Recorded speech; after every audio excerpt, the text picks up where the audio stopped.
Dalam Cerita Nusantara. Kali ini giliran selamat siang Andris, cerita menarik apa dari Sukabumi siang hari ini? Ya, yang Messi dan saudara, ada dua informasi untuk Cerita Nusantara kali ini dari Biro Sukabumi Jawa Barat. Untuk informasi yang pertama, saudara, momen libur Lebaran selalu dimanfaatkan untuk menghabiskan waktu bersama teman ataupun keluarga. Salah satunya mengunjungi objek wisata dengan suasana alam yang menyegarkan.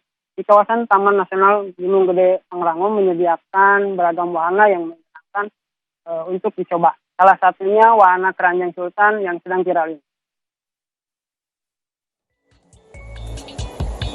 Sempat viral karena postingan Will Smith, objek wisata Keranjang Sultan yang berada di kawasan Taman Nasional Gunung Gede Pangrango kebanjiran pengunjung.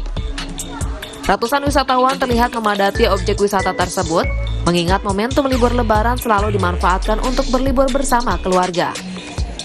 Terlihat antrian pun mulai mengular di bagian pintu masuk jembatan Situgunung. Untuk menuju Keranjang Sultan, pengunjung harus terlebih dahulu melintasi jembatan gantung Situgunung yang berada di ketinggian 107 meter dari dasar tanah. Indahnya pemandangan alam serta sejuknya udara yang berada di atas jembatan membuat para wisatawan dapat melupakan rasa takutnya akan ketinggian. Meski jembatan sedikit bergoyang, namun hal tersebut tak menyurutkan semangat untuk bisa mencapai Keranjang Sultan. Walau wisatawan pun masih harus kembali melalui antrian panjang untuk dapat menaiki wahana tersebut. Daya tarik tersendiri lagi ya sekarang dengan viralnya oleh Will Smith, kunjungan pun sedikit naik kembali.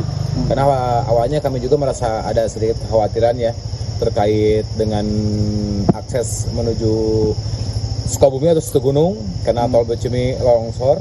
Itu kan kemarin kami merasa sangat agak sedikit pesimis ya terkait kunjungan. Wisatawan yang mengunjungi objek wisata Taman Nasional Gunung Gede Pangrango ini alami peningkatan hingga 100%. Terlebih saat ini sudah memasuki libur Lebaran. Beragam wahana lain pun sudah disiapkan untuk dijajakan oleh para wisatawan yang datang ke Sukabumi yang ingin berwisata sambil menikmati keindahan alam dengan udara yang sejuk.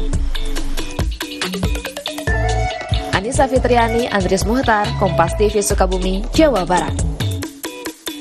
Terima kasih Andris Mukhtar, jurnalis dari Biro Kompas TV Sukabumi Jawa Barat yang sudah bergabung dalam Cerita Nusantara.